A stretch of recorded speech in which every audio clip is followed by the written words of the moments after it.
All right. All right. We are now recording our live video. It is July 5th today, and this is going to be our first edition of our Wellness Wednesdays with Walt and Dr. Sharon. And I would like to have everybody meet a dear friend of mine, colleague inside of the world of health and wellness, Walt Kaminsky. Walt? Hey, Sharon, how are you doing tonight? How was the holiday weekend? It was great. I got a lot of cleaning done, which sounds crazy, but I enjoyed it. I needed to do it. Well, I kind of enjoyed it too. It was nice relaxation. But I got to tell you, coming back on Wednesday felt like Monday. Then I had to tell myself it's only 2 more days till the weekend. So That's here right. we are. And it's Wednesday, and we're going to be at Saturday before you know it. So it's That's really not a awesome. Monday. That's right. And it feels good. Although, you know what? I'd say that every day of my life, almost every 6 days of the week, feels like a Friday, feels like a Saturday. And It's, why is that? How have you yeah. achieved the ability to make every day feel like a Friday? Because I, Yeah. I, I got to learn how to do that. Can you help me figure that out? I absolutely can help you figure that out. It starts here, right? And it is prioritizing what's most important to me. That's number one. And feeling good, feeling confident, feeling like I can control my day because, well, all I can control is me. But if I am doing everything that I want to do, then why does any one day feel like it is a Monday versus a Saturday? They're all great days. It's a mindset. Really? And that's amazing because I kind of feel the same thing. What did you do? Because you can't say haven't felt that way your whole life, have you? Were you born that way? Oh goodness.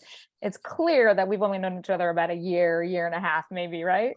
No, I mean, most people who may have known me from the past, I was addicted to sleeping pills and I was stressed out and I was a pissy mama and a pissy wife. Can I say that on the live? Of course I can. I Oh, You already did. yeah, I already did. No That's beep what on that. happens. You know what? I I met somebody who got healthier and Wow. he inspired me and I got connected to what I've been doing, which is living healthy habits and learning how to prioritize my self-care above everything. And that doesn't mean it's selfish. That's one of the things I tell everybody is, no offense to the gentleman out there, but we tend to think as women, self-care is selfish and it's not. Um, it's been about 10 years that I've been on my journey, Wow. but I've been really taking it to that next level over the last, I'd say 2 or 3. It's a work in progress. Hey, every day is a work in progress, right? Yep. I always say to myself, it's kind of crazy, is that I spend too much time looking at yesterday. I need to spend more time in today and tomorrow. So Yep. God bless you for being able to get to that piece to where your mindset is every day is a Friday, because I know I'm still a work in progress in that regard too. But what have you done? What did you do, or how did you get there? Um, I know 10 years seems like a really long time, and you talked about self-care, but how did you make a plan for something like that, or did it just happen? Oh, it didn't just happen. The decision happened.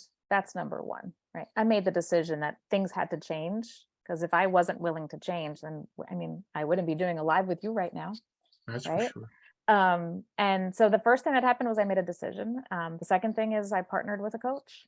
I found a coach, I found a mentor, I found a system, an education. I'm in healthcare. Yep. Um, professionals don't know everything. Surprise. Yeah. And I had to start taking care of my nutrition, my exercise, my sleep. Um, and the sleep was a big one for me. I mean, being addicted to prescription pills, nothing that I'm fond of having to admit, but you know what? It was a piece of me. And when I learned to relax, when I learned to take responsibility and um, understand that if I want something for myself, I'm going to do everything I can to go after it. But it started with, and for me, it started with learning how to eat honestly, as simple as it sounds, I had to learn how to eat regularly. I was an under eater because I worked. I didn't have time. I mean, I'm sure you could probably relate to that in your past. Either you have no time to eat, or by the time you do, you just gorge, and the body Well, I wasn't was nourished. I was always on the seafood diet. If I saw it, I ate it. So I was a little different in that respect. Yeah. I always have lived a very busy life, both at work and at home. And there were times that I knew I had a lot to get done, so I would eat breakfast in the morning, and the next thing you know, a few hours later, I said, I'm going to be really busy rest of the day. So then I'd eat again. Guess what? Then I wasn't as busy as I thought I was going to be, so I'd eat again. And then I'd come home, and after eating all that, I ate some more. And then Mhm. before I went to bed, I thought I needed some ice cream, so I had a half a gallon. I mean, these are just the things that tend to happen, and then life catches up with you. And I'm sure, in both your worlds, right? As someone who helps people to find healthier lifestyles, and as someone who treats people with health-ridden diseases, I'm sure that you found your calling probably as a coach.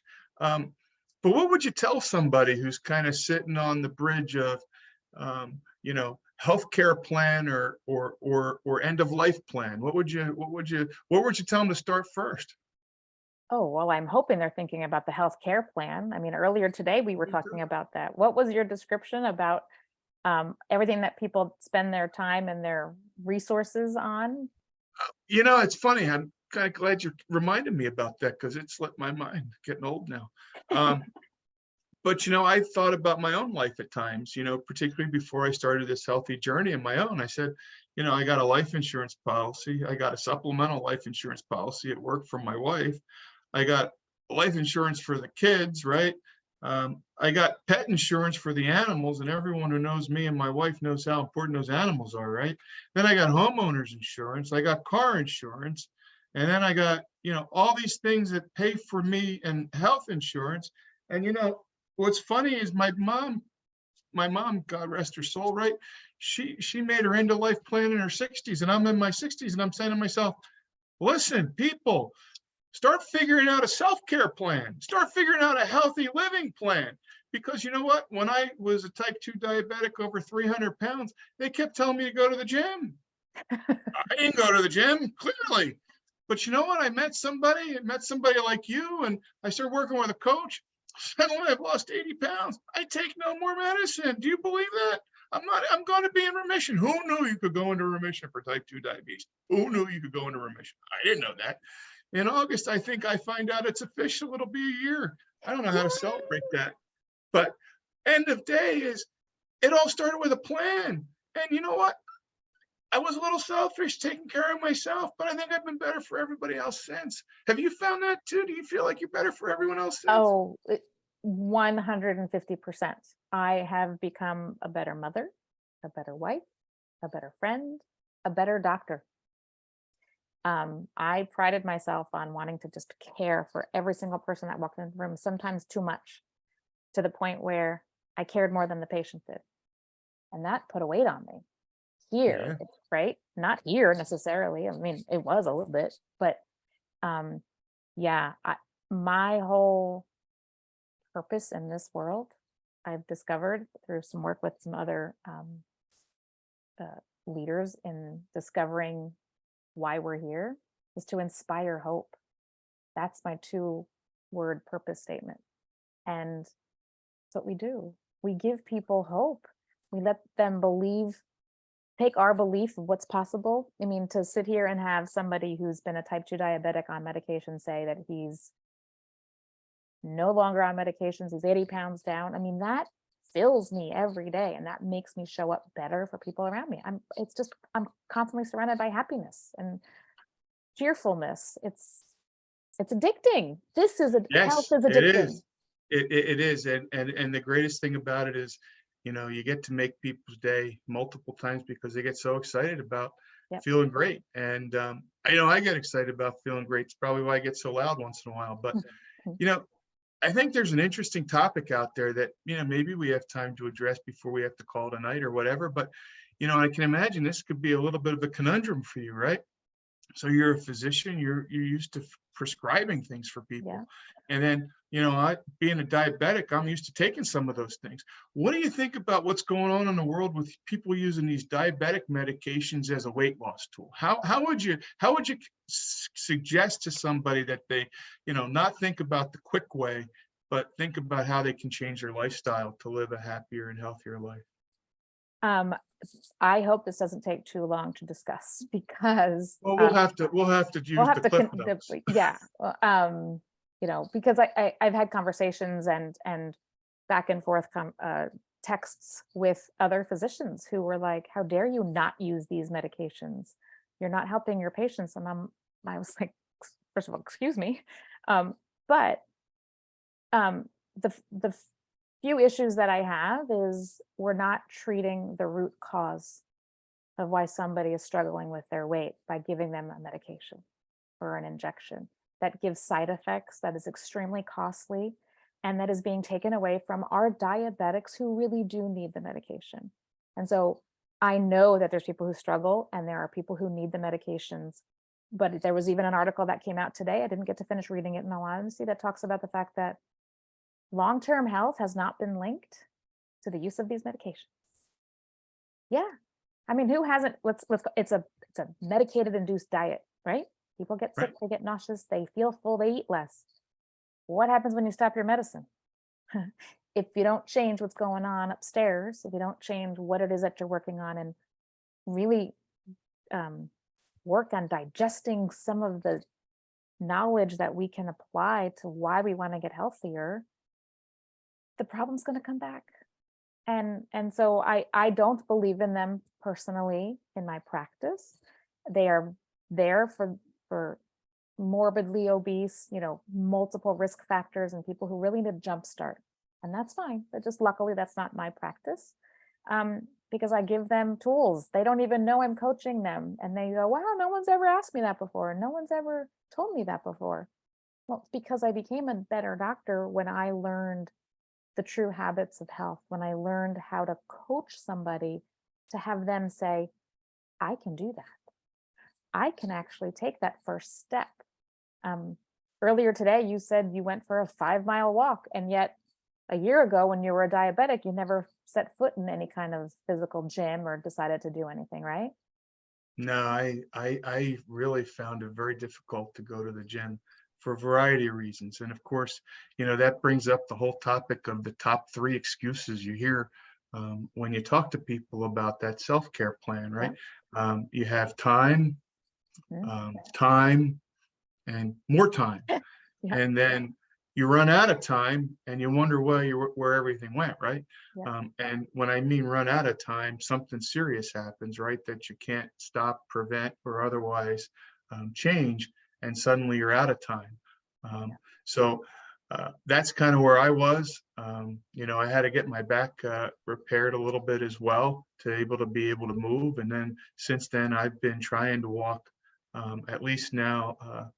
On the weekends, especially about 5 miles, you know, about 3 or 4 days a week. But, you know, part of the fun thing we did within our community, right, is we started this walking challenge. And, Yep. you know, I would just say to anyone listening, right, just get up and walk around the block, walk like Forrest Gump. It really doesn't matter. Just get up and walk, right? Yep. Because Move your body. anything you can do to move around, you know, is good. There's no, you know, we use the word challenge and some people make that into a competitive journey, but listen, the challenge is to do something different, right? Because sedentary leads to the cemetery.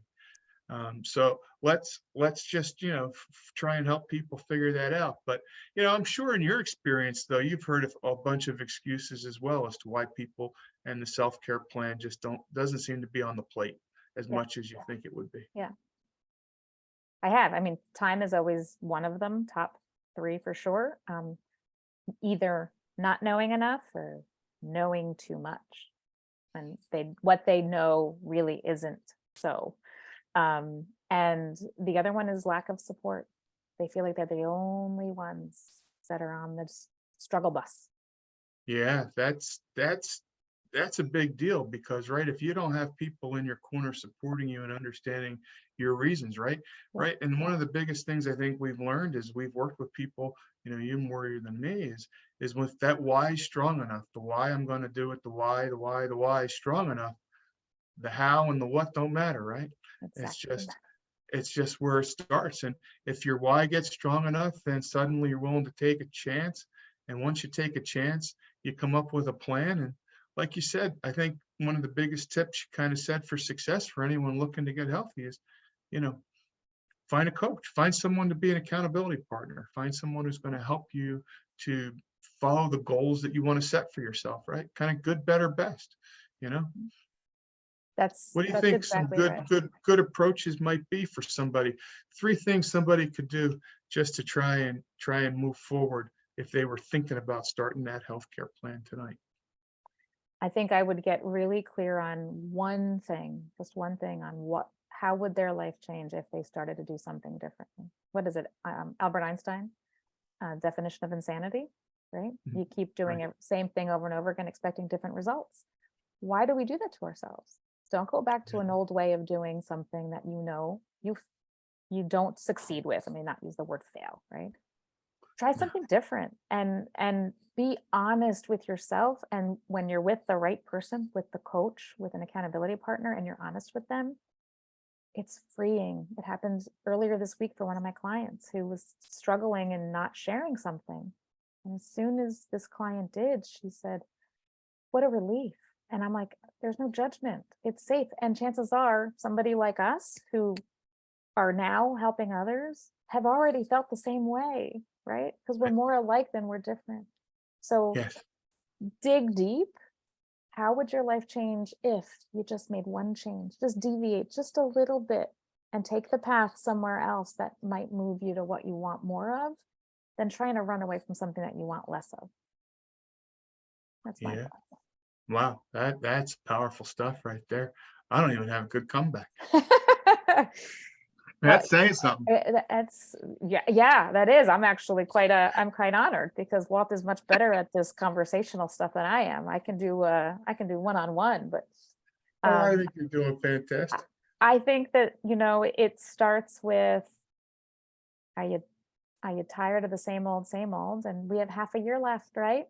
I mean, we Hey, don't have back any half of the year, changes. right? I'm counting on those Phillies to come on for the back half of the year. See if we can make another run into October. They're Yeah. winning 8-4 right now. If anybody's paying attention or sees this before the game's over, they're beating Tampa Bay again. I got it on behind me just for motivation.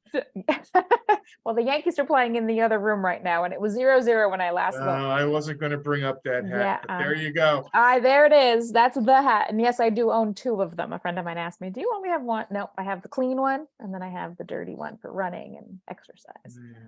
So It's all there you right. go.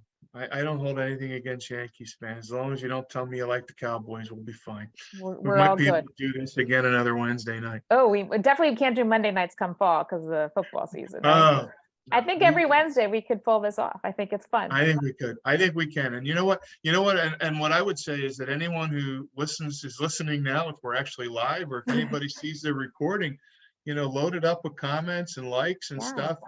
And we'll be back next week, and we'll come up with some more entertaining, interesting discussions around the world of healthcare and self-care. Yeah, I think that's great. And certainly throw not just comments that help us, but what do you want us to answer, right? Between the Yeah, two you have of any us, we have questions? tons Any of thoughts? experience. Questions, thoughts, things that you want us just to have a discussion about. And if you want to join us one day, we can have you join Oh, us. we'll take special guests any day Special of the week. guests for sure. We already have a couple in mind, right? Yes, we do. All right. Well, have a Cool. phenomenal evening, everybody. Thanks for listening. And we'll see you next week on Wellness Wednesday with Walt and Dr. Sharon. Bye. Bye-bye.